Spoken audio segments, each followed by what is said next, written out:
Segundo a Genial Quest, o governo Lula tem uma reprovação de simplesmente 90% dentro do mercado financeiro. Ou seja, para o mercado, o governo Lula acabou. É game over. Olavo Edu Carvalho, melhor canal de corte do YouTube. Eu sei que você não aguenta mais ouvir, eu pedi para você fazer o triplo C, curtir, comentar e compartilhar, mas eu peço porque 4 entre cada 10 pessoas sequer estão inscritas no canal e a maioria não ativa as notificações e nem curte o vídeo e isso prejudica o nosso algoritmo. Então ajuda a gente aí. Obrigadão. Quero falar um pouco de economia hoje, né? Minha área principal de formação. E eu vou falar isso porque eu sempre fico impressionado com aquele coletivo de imbecis que tocam o mercado financeiro no Brasil. Eram aqueles caras que diriam que o Lula ia ser um bom gestor para o Brasil, né? E a realidade que a gente tem hoje, e está todo mundo sentindo na pele agora, mas já era evidente, a realidade é que o Lula simplesmente chutou o balde na economia. E isso é, num certo sentido, até dá para dizer que surpreende, porque ele parou com me engana que eu gosto. Vejam, a gente já está num período que é pior ou equivalente ao que a gente teve durante a pandemia. Mas com um fato óbvio que a gente não tem mais uma pandemia. A gente tem um governo do PT que é pior, né? O Brasil tem hoje o maior dólar da história, passando dos R$6. O maior dólar da história. Repitam isso. O maior dólar da história. Eu nem vou entrar aqui em todos aqueles prints de quando o dólar chegou a 4,80 no meio da pandemia com o Bolsonaro, e nego dizendo só isso já vale não sei quantos impeachment. Não, pensa o seguinte, o real do Brasil, a sua moeda, o seu dinheiro, aquilo que valoriza tudo que você tem e tudo que você produz, foi a pior moeda do mundo em 2024. Não só isso é correlacionado ao maior déficit público nominal da história, maior do que o do período da pandemia. Vejam, janeiro de 2021, auge ali da pandemia, déficit nominal, 1.016.000. Outubro de 2024, 1 trilhão, perdão, quem dera que fosse 1 bilhão, 1.016.000. Agora estamos perto de 1,1 trilhão em outubro de 2024, que é o último dado que a gente tem. Vejam o que o Lula recebe do Bolsonaro, vejam o quanto... Reparem, a Dilma era um absurdo, o país começa a entrar numa trajetória positiva, vem a pandemia, termina a pandemia, é feito um trabalho absolutamente espetacular, e aí reparem de dezembro de 2022 o que aconteceu com as contas públicas brasileiras. O Bolsonaro deixou um dos menores déficits nominais das últimas décadas, e o Lula está entregando isso aí, está na cara. E é claro que o IPCA, o Índice Oficial de Inflação, está saindo completamente do controle. O que faz com que você tenha uma taxa de juros obscena no Brasil. E eu digo que o mais impressionante, o importante da história é que o Lula perdeu o pudor. No primeiro governo Lula, que é lembrado com saudosismo por muita gente, você tinha o Palocci mantendo o tripé macroeconômico, câmbio flutuante, controle de meta de inflação e o controle fiscal, meta fiscal. Câmbio dominado pela oferta-demanda, né, e não fixado. IPCA como meta para o governo, como meta, e o governo tenta atingir pelo menos o superávit primário nas contas públicas. Isso aí que é o tripé macroeconômico. E era meio que o consenso de Washington, né? Todo mundo, isso aí é consensual para todas as economias, mesmo as sociais-democráticas. Mas o tripé já foi todo pro cacete. Você ainda tem câmbio flutuante completamente arregaçado. Volto a dizer, o real é uma das piores moedas do mundo. Então, o pessoal do mercado financeiro achava que o terceiro mandato do Lula ia ser igual aos 2 primeiros. Primeiro, tudo que a ideia dos 2 mandatos do Lula foram fiscalmente responsáveis, isso é uma mentira. Sim, foram 2 governos em que as contas públicas estavam razoavelmente equilibradas entre receita e despesa, mas os 2 governos do Lula até aquele momento foram, primeiro, os 2 governos que mais endividaram o Brasil até aquele momento, né? Mas, além disso, eram os governos que tinham contado com um boom de receita gigantesco pelo crescimento econômico da China, que adquiria as commodities brasileiras alucinadamente, né? A China se tornou pela primeira vez o maior parceiro comercial do Brasil, um posto que sempre foi dos Estados Unidos. A parceria Brasil e China nasce no governo Lula. E, claro, pelo boom demográfico, que são a entrada das pessoas jovens no mercado de trabalho. Agora, essas coisas já acabou. A China ninguém sabe quanto cresce, porque os dados econômicos da China são completamente fabricados. Tem relatos que a China está em recessão, né? A gente não tem como confirmar. E a pirâmide demográfica do Brasil começou a se achatar, a se inverter, com a população velha caminhando para receber os benefícios da aposentadoria e uma população mais jovem e menor bancando tudo isso. É o contrário do que a gente tinha. A gente tem Estados Unidos em ascensão, China em declínio. Tínhamos e temos o número de velhos crescendo e o número de jovens caindo. A gente vive o cenário macroeconômico, o cenário não macroeconômico, socioeconômico, talvez, inverso ao que eu tinha nos primeiros governos Lula. Então era fácil, nos primeiros governos Lula, manter uma maquiagem para o mercado Brasil, estava se equilibrando, The Economist, foguetinho com Rio de Janeiro e tal. Pô, mas fazer equilíbrio fiscal com aumento de receita é fácil, né? Alguém vira para você e fala, pô, meu amigo, você está gastando mais do que arrecada, você precisa tirar o filho da natação, cortar ali o pacote da TV a cabo, pegar um plano de telefone mais barato, não viajar. Essa é uma solução. A outra solução é o seu chefe dobrar o seu salário. É fácil equilibrar suas contas. E o Lula, as despesas, a receita do Brasil nos primeiros governos Lula dobrou, e a despesa mais do que dobrou um pouquinho.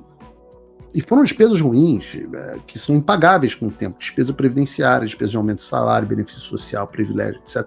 São despesas que depois você não consegue comprimir. Então essa herança maldita daqueles 2 governos Lula, precisa acabar esse mito. Toda vez que um amigo seu fala, não, mas nos primeiros 2 governos Lula a economia foi boa. Você fala assim, seu idiota, você não sabe o que você está falando. Quando chegou no governo Dilma, a bomba que o Lula tinha armado explodiu, mas foi plantada no governo Lula. A Dilma só chutou o balde, e aí entram a escola dos economistas, que são os mesmos que agora entraram nesse 3º mandato do Lula. Inclusive o próximo futuro presidente do Banco Central, se ele mantiver a linha de curso que ele quer. Então a gente está muito mais perto de um Dilma 3 do que um Lula 3. São os economistas que não acreditam em equilíbrio fiscal. E eles passaram a campanha inteira dizendo que não acreditam em equilíbrio fiscal, e agora os caras do mercado financeiro parece que descobriram. Os caras do mercado de trabalho já sabem há muito tempo. Eu digo isso porque durante as eleições de 2022, esses pela-saco do mercado financeiro estavam apaixonados pelo Lula.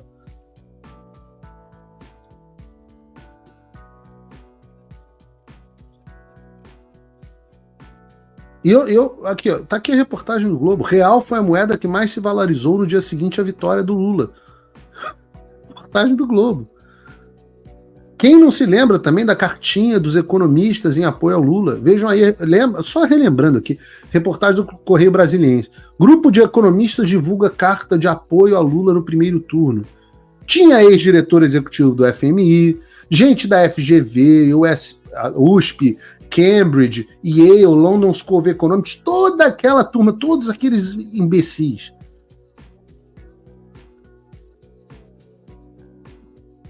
Agora, no entanto, finalmente, parece que essas pessoas caíram na real. Saiu uma pesquisa que eu quero mostrar para vocês, da Genial Quest, agora, dezembro de 2024. Aliás, é o 2º programa seguido que a gente trata de pesquisas da Quest. Daqui a pouco eu vou chamar o cara da Quest aqui. Tô me sentindo a Globo News, Bruno. E João. Hã?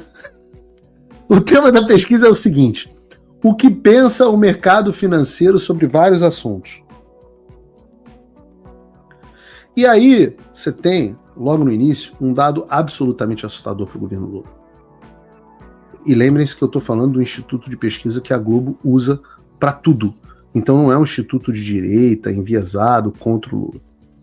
Segundo a Genial Quest, o governo Lula tem uma reprovação de simplesmente 90% dentro do mercado financeiro. A cada 10 pessoas, 9 no mercado avaliam o governo do ex-presidente de maneira negativa. Ou seja, para o mercado, o governo Lula acabou. É game over.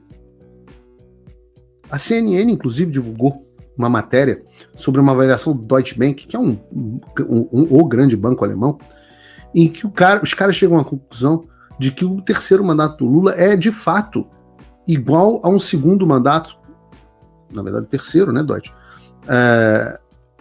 da Dilma. O Renato Breia até fez um tweet sobre isso. Vejam o tweet do Renato Breia. Tem um Dilma 2 no Lula 3. Eu não sei se vocês lembram, mas a Dilma teve um Dilma 2. No Dilma 2, ela foi botada para fora.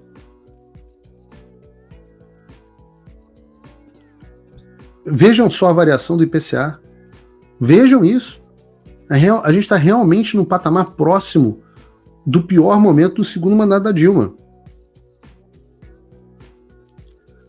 Então aí eu volto com aquele ponto de que as pessoas são, via de regra, esses caras do mercado financeiro são altamente educados em termos formais, ou seja, eles passam pelo ensino superior, pós-graduação, mestrado, doutorado, peçaria, doutor do MIT, por onde eu passei, não é pouca coisa.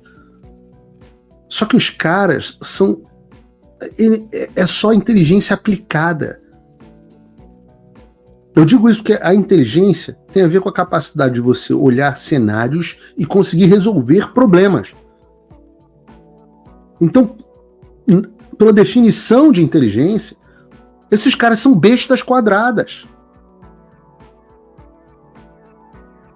Como é que alguém pode acreditar na lorota de que o Lula ia arrumar a economia? Ora, a explicação disso é o tal do Bolsonaro Derangement Syndrome. Os caras trocaram Paulo Guedes por Haddad, sendo que o Lula passou a campanha eleitoral inteira dizendo que ia acabar com o teto de gastos, não acreditava em equilíbrio fiscal. Agora o Wall Street Journal faz reportagem falando que o Brasil está indo pro cacete. Mas será que não era possível prever isso? Façam o tal do triplo C. Curta, comenta, porque a integração do chat ajuda muito, e compartilhe. Você pode fazer essas 3 coisas que ajudam o algoritmo a aparecer. Mas eu não estou brincando não, pessoal. Dá uma paradinha agora de 1 segundo e clica no joinha, porque às vezes a pessoa já está acostumada a ouvir isso. Não, é importante que você faça isso, porque se você não fizer, inclusive atrapalha o vídeo. Parece que o vídeo é menos relevante. Então, olá, e eu espero que você esteja aproveitando esse vídeo. O canal Olavo do Carvalho foi criado por apoiadores do jornalismo independente, dedicados a garantir que a minha voz e a de outros não sejam silenciadas. E eles fazem um ótimo trabalho. Por isso, se inscreva no canal e curta o vídeo. Aqui você vai encontrar diversos cortes rápidos dos meus programas e de outros grandes nomes. Mas se você quiser assistir ao vivo o meu programa na íntegra, basta você acessar o meu canal e o site do Paulo Figueiredo Show. Está ao vivo todas as terças e quintas, às 3 da tarde. No meu site você também pode apoiar o meu trabalho. Todo o meu programa é financiado pelos assinantes e cada contribuição faz uma enorme diferença. Assinar é fácil e acessível. Eu ainda criei um cupom exclusivo de desconto para o Olavo do Carvalho, que oferece 20%. Com isso, você pode me apoiar com apenas um pouco mais de $5 por mês, que é menos do que uma promoção do Big Mac. Além disso, você ganha acesso a conteúdos e análises exclusivas, além de desconto nos meus cursos. O link e o cupom estão na descrição. Agora, se você está numa condição de vida abençoada, talvez você possa dar uma contribuição mais significativa, tanto financeira quanto intelectual, se tornando meu patrono Gold. Com um compromisso de $50 por mês, você faz parte do nosso grupo de WhatsApp, participa das nossas reuniões mensais de Zoom, dos encontros presenciais e também tem acesso a mim direto por e-mail, que você pode utilizar para contribuir com as suas ideias. E você vai se juntar a um grupo de pessoas de elite preocupadas com o Brasil. Você imagina o impacto que você vai poder causar. Desde dezembro de 2022, eu continuo com todas as minhas redes sociais bloqueadas no Brasil, as minhas contas e meus ativos congelados, meu passaporte cancelado, tudo a mando do Alexandre sem justificativa. Então, se você tem condições e quer ajudar mais o seu país, mas não sabia como, essa é a oportunidade que você estava esperando. Junte-se a nós, faça a diferença e não me deixe sozinho.